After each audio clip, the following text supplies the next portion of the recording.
Good morning, MNS aspirants. Today I'll be discussing about that is part 6 of MNS interview.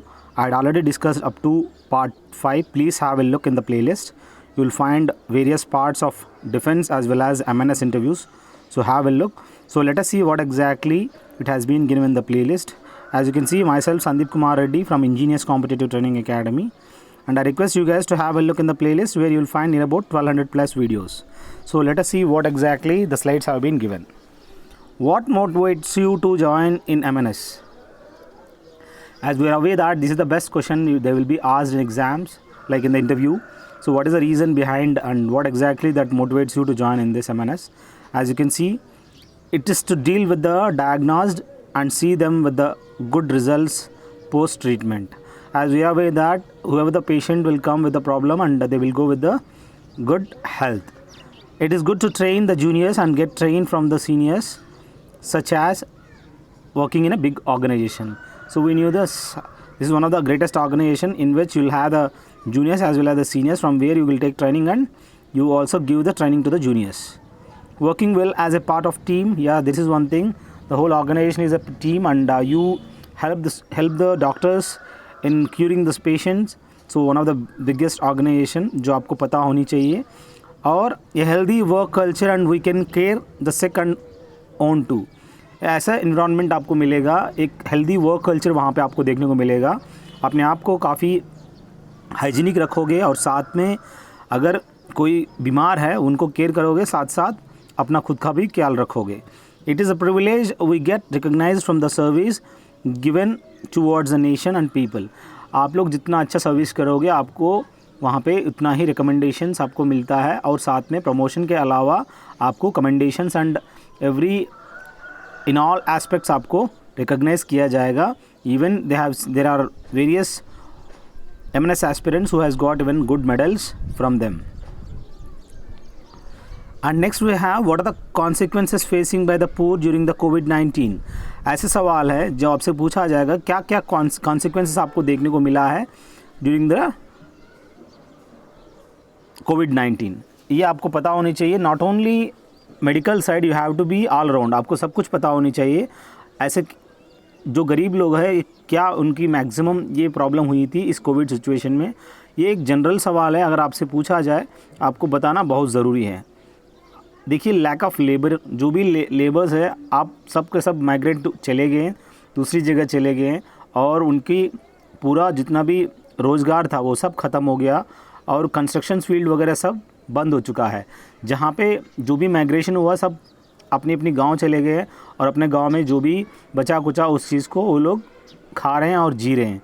पूरा appetite, जिस हिसाब से पहले जितना भी फ्रूट्स हो, चाहे कोई भी मतलब वेजिटेबल्स हो, चाहे कोई भी धान वगैरह हो, जितना भी सब क्या हो गया, it has become very less. So उससे क्या होता है, अराउंड ऑब्वियसली असर तो पड़ेगा जो आप कंजम्पशन पे, उस कंजम्पशन ऑब्वियसली असर तो पड़ेगा सिटीज़ में. और विलेजेस में they have the option to whatever the cultivate and they start eating the whatever the vegetables और whatever they have. But in the case of cities पक्का poor अपिटाइट हो चुका है. और lack इन medical facilities ये तो बहुत ही इंपॉर्टेंट है, जिसकी वजह से आज के टाइम पे कोई हॉस्पिटल भी जाना नहीं चाहते हैं. If there is any small problem also they start having the greater difficulties. और उनका जो भी मेडिकल फैसिलिटीज़ है इवन उनको एक पैरासीटामॉल तक नहीं मिल पाता, ऐसा सिचुएशन आ गया. पूर ट्रांसपोर्टेशन फैसिलिटीज़, जब से ये लॉकडाउन शुरू हुआ मैक्सिमम ट्रांसपोर्टेशन जो है एक जगह से दूसरी जगह जाना बंद हो चुका है. People are not at all going outside without any kind of their own vehicles. और आप जानते हैं जो भी ट्रांसपोर्टेशंस है सब काफ़ी कम हो चुका है. Now it has become smoother. Inadequate food production, जिस हिसाब से पहले जो फूड प्रोडक्शन हो रहा था उससे काफ़ी डाउन हो चुका है, जिसकी वजह से काफ़ी प्रॉब्लम्स हुआ है. Increase in theft and murder case, जब आपको पैसा एक बार जो भी लेबर्स है they are not able to make out the money, जितने भी चेन स्नैचिंग है और जो भी थेफ्ट है, सिचुएशन ज़्यादा हो चुका है.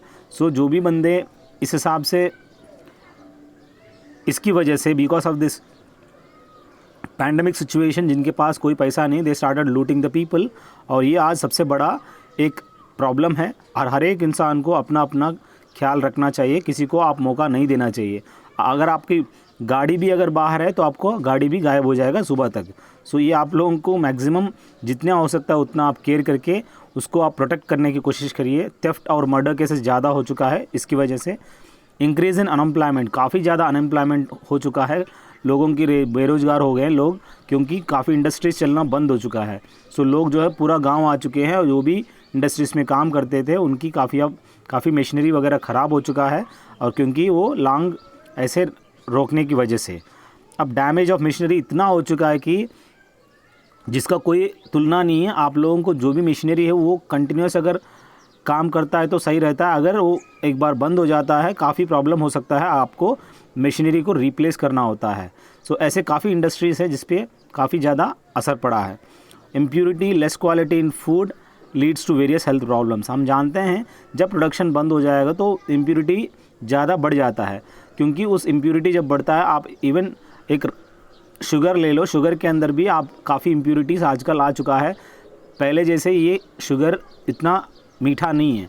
सो ये आप ध्यान देने वाली बात है, काफ़ी इम्प्योरिटी मटेरियल वगैरह उसके अंदर मिक्स हो चुका है, और काफ़ी प्रॉब्लम्स, हेल्थ प्रॉब्लम्स उनकी वजह से, जो इम्प्योरिटी मटेरियल जो भी ऐड कर रहे हैं उसकी वजह से हमें प्रॉब्लम हो रहा है। आप दूध ही ले लो, जो भी प्रोडक्शन करते हैं, जो नेचुरल जो गाय देता है, फिर वो जाके डेयरी फार्म में डालते हैं, then they start doing something with the actual milk. वो क्या करते हैं किसी को नहीं पता, और दे स्टार्टेड मेकिंग, अगर 10 लीटर का गाय का दूध है तो 100 बना देंगे। I don't know how they make it and they make it. ये एक्चुअली होता है मिल्क पैकेट्स के अंदर। चलिए अगला क्या है, अगर कोई भी अगर असिस्टेंस चाहिए आप कॉल कर सकते हैं। अगर आपको लगता है कि सर आप हमारी प्रिपरेशन अगर आगे कोई भी एग्ज़ाम्स के लिए करनी है, up to central government jobs तक, आप ग्रेजुएशन लेवल तक, आरआरबी एनटीपीसी तक आप मेरा इन वीडियोस देख सकते हैं, क्योंकि मैं खुद उनकी तैयारी कर रहा हूं तो मैंने खुद बना दिया। So 1200 plus videos are there, you can have a look. If you have any query you can call me. अगला सवाल पूछा जाएगा आपसे, how do you keep yourself fit. ये एक ऐसा सवाल है जो नॉर्मल आप लोगों को बतानी है, और लोगों की अलग अलग पर्सपेक्टिव होता है जो आपको बतानी है। Even I do jogging as well as skipping and Surya Namaskar, that is one thing, yoga type, stretching early morning, and I do bicycling and covers the distance of near about 6 to 7 kilometers along with my brother as well as occasionally with my friends. So evening times मैं जाता रहता हूँ. So that depends.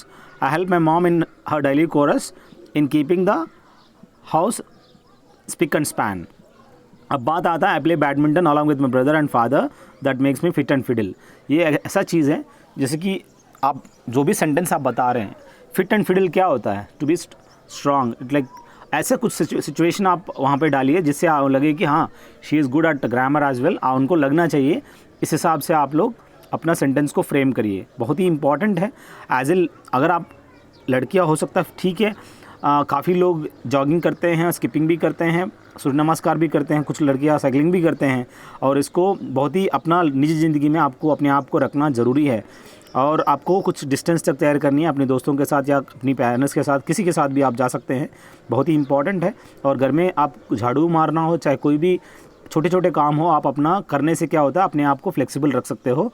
और badminton वगैरह तो बहुत ही अच्छा game है जिससे आपका पूरा बॉडी वर्कआउट हो जाता है। सो ये काफ़ी है।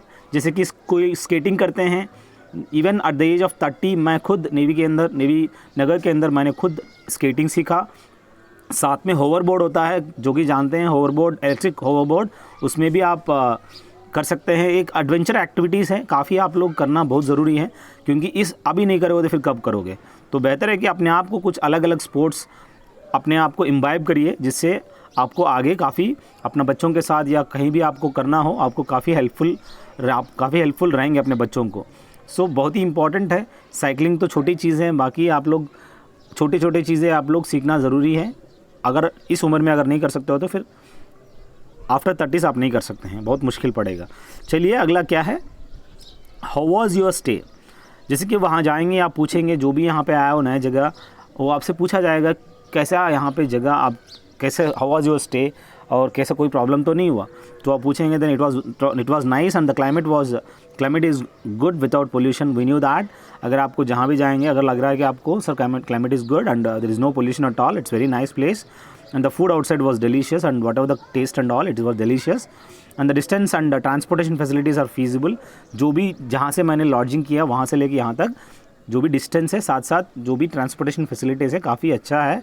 और the staff at residing arena were cordial, जहाँ पे हम लोग रहते हैं वहाँ का जो भी स्टाफ है उस होटल का जो भी है, they were very cordial and they have guided us to whatever the places nearby, जो घूमने लायक है जो भी हो। Though I have accompanied by my brother, so it is quite adventurous. अगर आप अपने भाई के साथ या कोई मम्मा पापा के साथ आते हैं, इट्स वेरी गुड, आप इस ट्रिप को एडवेंचरस कर सकते हैं। कुछ पेरेंट्स होते हैं जो अपने बच्चे को साथ देना चाहते हैं ड्यूरिंग दिस टाइम आल्सो, तो वो आते हैं, उनके साथ रहते हैं और दे एन्जॉय दैट प्लेस। और वाइल कमिंग ऑल्सो जो भी जर्नी हुआ था, उस जर्नी के दौरान भी वो काफ़ी जगह रोक के उनको अपना एडवेंचर उन्होंने फेस किए। कुछ किस्मत लोग होते हैं, बहुत ही कम लोग होते हैं ऐसे एडवेंचरस लाइफ पेरेंट्स के साथ या भाई के साथ। कोई भाई के साथ बाइक में आ रहा है, कोई अपनी पेरेंट्स के साथ कार में आ रहे हैं, बीच बीच में कहीं रोक रहे हैं, कहीं फ़ोटो ले रहे हैं, कहीं खाना खा रहे हैं। सो अलग अलग एडवेंचरस कर रहे हैं, जो भी इतना दूर तय कर रहे हैं उसके बीच में भी मैं तो यही कहता हूँ, लाइफ एक ऐसी जर्नी है जिनको आप मकसद तक पहुँचने से पहले आपको मैक्सिमम एडवेंचर्स अपना लाइफ की एक आपको हर चीज़ को एंजॉय करनी चाहिए। जैसे मैं कहता हूँ कि अगर आपको माउंट एवरेस्ट पे जाना है, उसको वहाँ से लेके पूरा व्यू देखना है, मुझे यही मेरा एक मकसद है। तो आप माउंट एवरेस्ट तक जो जर्नी है वो आपको एडवेंचर आपको एंजॉय करनी है। यानी आप एक बार पहुँचने के बाद वो व्यू एक बार देखोगे तो उतना मज़ा नहीं आएगा जितना मज़ा आप यहाँ से चढ़ते वक्त जो मज़ा है, और वहाँ देखने के बाद जब नीचे आते हो तब भी आपको एंजॉय करनी है। तो जो जर्नी है climbing up and climbing down, इसमें 90% है आप जो एंजॉय करने वाली चीज़, बाकी 10% जो है ऊपर जाने के बाद जो मज़ा, मतलब जो भी आप उसका नज़ारा आप एंजॉय करते हैं। तो लाइफ में भी उसी की तरह अगर आपको लगता है कि आपका सिलेक्शन अगर एक बार अगर हो जाए, सिलेक्शन होना एक ऐसी चीज़ है वो 10% है, बाकी आपका सिलेक्शन तक जो जर्नी है वो, और सिलेक्शन के बाद जो भी जर्नी है वो जैसे चढ़ना और उतरने वाली एक कहानी है। अब आपको एंजॉय करनी है किस हिसाब से आपको सिलेक्शन तक पहुंचना है और उस जर्नी को एंजॉय करनी है, सिलेक्शन के बाद जो जर्नी है उसको एंजॉय करनी है। ये मेरी राय से यही है। बाकी आप अपनी मर्ज़ी जो भी आप कहना चाह रहे हैं आप कमेंट सेक्शन में बता सकते हैं, क्योंकि अपनी राय बताना कोई ख़राब नहीं है। क्योंकि आप अपना कोई भी फीलिंग शेयर कर रहे हैं तो आप प्लीज़ कमेंट सेक्शन में आप प्यार से अपना बताइए, ताकि अगर जो भी बंदा यहाँ देखेंगे, जो भी लड़की देखेगी, शी विल स्टार्ट रियलाइजिंग, हाँ आपकी मैच्योरिटी लेवल उसमें दिखता है। चलिए अगला क्या है, बहुत ही इंपॉर्टेंट है। What will you do if you have been attacked by a group of 5 boys during night time. कुछ सवाल ऐसे होते हैं, आपको वल्गर लग सकता है, पर let me tell you girls, ऐसे सवाल आपसे पूछा जाएगा। आपको IQ लेवल अगर चेक करनी है, ऐसे सवाल आपसे, इससे भी गंदे सवाल आपसे पूछा जा सकता है। आपके अंदर वो क्षमता रहनी चाहिए। कोई भी इंसिडेंट अगर होता है, बोल के नहीं होता, कोई भी इंसिडेंट अगर होता है, हो जाता है, तो उस बुरे से बुरे सिचुएशन को भी आपको सामना करने की हिम्मत रखनी चाहिए, आपको प्रिपेयर्ड रहना चाहिए। मेरी राय से मैंने काफ़ी लड़कियों से मैंने खुद बात किया, मैंने सवाल पूछा, लोग अलग अलग रिस्पांस दे रहे हैं, अलग अलग अपनी अपनी राय रहता है, कोई टेंशन नहीं। आप किस में हो, किस साइड आप जाना चाहते हो, वो आप पर निर्भर करता है। एक ऐसा सिचुएशन मैं आपको बताना चाहता हूँ, देखिएगा। Initially I shot for help as per the place. अगर वहाँ पे ऐसा लग रहा है कि आई शॉट फॉर द हेल्प, अगर मुझे लग रहा है कि मैं इतना 5 लड़कियों को मैं संभाल नहीं पाऊँगा, मुझे ऐसा लग रहा है, तो मैं शॉट करूँगा। अगर वहाँ पे कोई नहीं आया तो if no one is present there, then I have the key chain in which we have the bottle opener which helps me in defending from the others. आप जानते हैं कोई की चेन होते हैं, even I use the key chain of nail cutter. उस nail cutter के अंदर आपको एक बॉटल ओपनर देखने को मिलता है और साथ में एक चाकू भी उसके अंदर देखने को मिलता है। आप लोग शायद देखे होंगे नेल कटर किस हिसाब से होता है, उसके अंदर बॉटल ओपनर रहता है और साथ में जो भी एक कर्व शेप में आप देखने को मिलता है और साथ में एक चाकू भी है। वो अगर आपके पास अगर है तो the moment you stop the vehicle, आप जो भी जहाँ पे कर रहे हैं, कहीं भी जा रहे हो, आपके पास नेल कटर ऐसा वाला होना ज़रूरी है जो आपको काफ़ी हेल्प करता है। एंड वो मेरे लिए एक हथियार है जो कि कोई भी आ जाए उसको मैं काट दूंगा। I want them not to come closer and though they disobey then I attack with the knife which is there in that one. So I directly attack on his face initially. If not I use my thumb, the sharp nail is sufficient for him to teach a good lesson. कुछ लड़कियां होते हैं जिनके पास thumb के पास काफ़ी नाखून उनके होते ही हैं, वो इतनी स्ट्रांग होते हैं नाखून, वो अगर कोई किसी को अगर पकड़ेगा ना चेहरे पे भी, आप पूरा चेहरा पूरा प्रॉब्लम हो जाएगा उसको, that will be good lesson. ये डिफेंडिंग के लिए काफ़ी इंपॉर्टेंट है। आपकी नाखून, इवन आपकी जो तम के जो नाखून है ना, वो इतना स्ट्रांग हो सकता है, किसी की आंख भी बाहर निकाल सकते हैं, इतनी स्ट्रांग होती है। और जब आपके ऊपर कोई अगर ऐसे कोई अटैक करने जाते हैं, आपका सिर्फ ये तम काफ़ी है किसी की आंख को बाहर निकालने के लिए। ये आपको पता होनी चाहिए किस हिसाब से सेल्फ डिफेंड करते हैं। I will defend till the last breath and I am damn sure I will do casualty, then I run though I am a good runner in the to the nearest crowded places. अगर आपको अच्छी running आती है, you can start running. अगर आपको लगता है कि ठीक है मैं इनको सबक सिखाना चाहता हूँ तो आप you can run and you can make them tired and you can start like attacking with the help of any kind of stones और एनीथिंग। ये आप कर सकते हैं। अगर सब कुछ आप कर सकते हो, is very good. And I will make sure that these activities should never rise and should not cooperate these culprits in future. There should not be another Nirbhaya case in the society. We as a women should know the self defense and I am good at that. ये बहुत ही important है। ये आपको decide करनी है, आपको self defence करनी है या अगला कोई निर्भया केस वहाँ पे नहीं होना चाहिए, ऐसा कोई हादसा नहीं होना चाहिए। इन लोगों को सबसे बढ़िया लेसन सिखाना चाहिए। अगर आज आप लोग उसके साथ कोऑपरेट करते हैं, अगर आपकी जान बचाने के चक्कर में आज अगर कोऑपरेट करती है, तो कल के दिन कोई और लड़कियाँ भी भली हो सकता है। प्लीज़, अगर आपको लगता है कि चाहे 10 लोग हो चाहे 100 लोग हो, आपको इतनी हिम्मत होनी चाहिए, सेल्फ डिफेंस आनी चाहिए। एक को इतना मारो कि बाकी 100 के 100 डर के भाग जाए। इतना कुछ कर दो जिससे 100 भाग जाए, 99 भागे। जान दे देना पर मान नहीं। बहुत ही इम्पॉर्टेंट है ये। हर लड़की को सेल्फ डिफेंस सीखना चाहिए, क्योंकि ऐसे सिचुएशन कहीं नहीं होना चाहिए। अगर आपने आज कोऑपरेट किया है तो कल हज़ारों निर्भया खड़ा हो जाएंगे, क्योंकि उनको एक आदत बन जाएगा। तो गलत काम करने ना दीजिए। सो बेहतर है कि मर जाना सही है, पर हिम्मत नहीं हारना। और आप प्लेलिस्ट में जा सकते हैं, बहुत ही इम्पॉर्टेंट आपको इसके अंदर काफ़ी वीडियो मिलेंगे अगर आप कोई कॉम्पिटिटिव एग्जामिनेशंस की तैयारी कर रहे हैं। What was the toughest challenge you have ever faced, how you overcome with it. ये बहुत ही इंपॉर्टेंट है। अगर आपकी लाइफ में कोई भी ऐसा टफेस्ट चैलेंज आया हुआ था और कैसे उसको फेस किया आपने, और ये चीज़ आपको बताना है। When my dad met with an accident and got leg fractured in the year 2017 was the worst incident to cope with the requirements and feasible functioning of the home was one of the toughest challenge. Though I was busy with my exams, I accompanied my mother in her daily chorus along with the marketing. So जो भी था incident हुआ था, पापा के leg fracture हुआ था, बहुत डिफ़िकल्ट था घर में हेल्प करना, क्योंकि मार्केटिंग वगैरह कोई भी बाहर एक्सटर्नल का काम करना, ये सब चीज़ें मम्मा पे या मुझ पे आ रहा था। तो मैंने कंपनी किया मम्मा को, इवन हर डेली कोरस पे। तो ये कुछ चीज़ें ऐसे होता है जो आपको अपनी रियल ज़िंदगी में जो भी इंसिडेंट्स हुआ आपको बता सकते हैं। जो अगर आपको लगता है कि कोई भी आपके साथ इंसिडेंट हुआ, वो आराम से you can tell. It was difficult to look after my dad and to focus on studies and it was overcome by the mutual efforts of me and my mom led to the recovering of my father's health was the greatest achievement. उस situation में मेरे मम्मा और मैं खुद जितना help किया उनको, उसके बाद उनकी हीलिंग हो चुका है।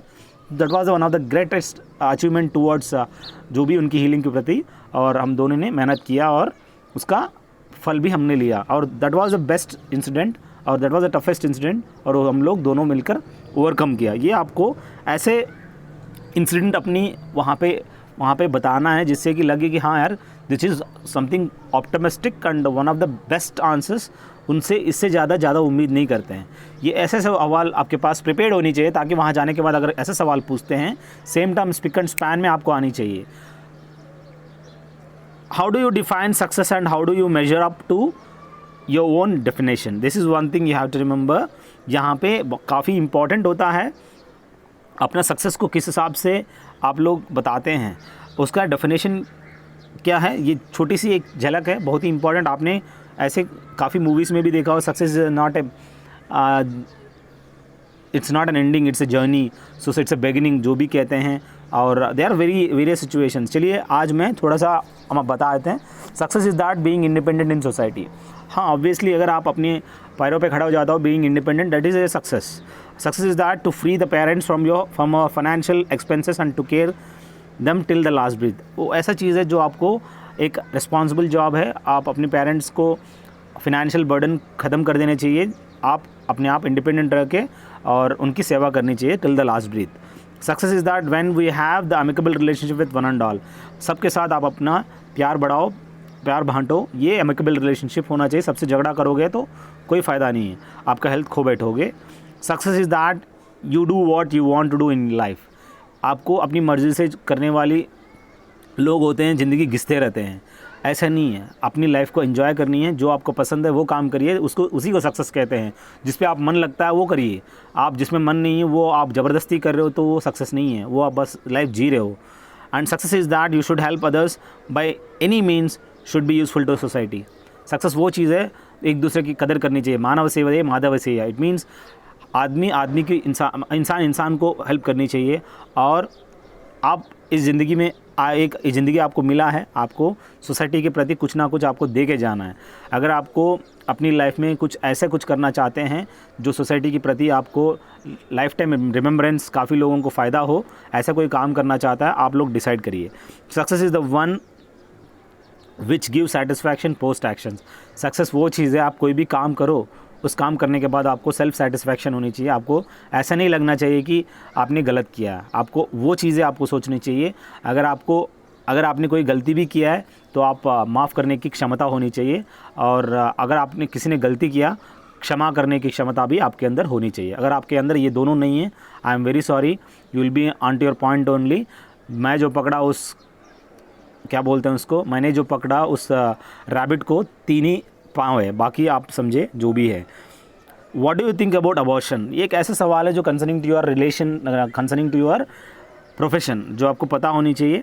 What do you think about abortion? ये क्या है, सही है गलत है? जी करवाना सही है गलत है, यो जो भी है आप लोग बता सकते हैं। आप जानते हैं इस अबॉर्शन का दूसरा एक नाम है, वो आप लोग मुझे कमेंट सेक्शन में बताइएगा। What exactly the abbreviation of IND, whatever the abbreviation that you have to give that. Next we have abortion is illegal in India, but the people are having it due to lacking in economy and to have the boy child for their care during the old age. आज सब जानते हैं लड़का जो है माँ बाप का ख्याल रखता है, यही एक अंधविश्वास था लोगों में।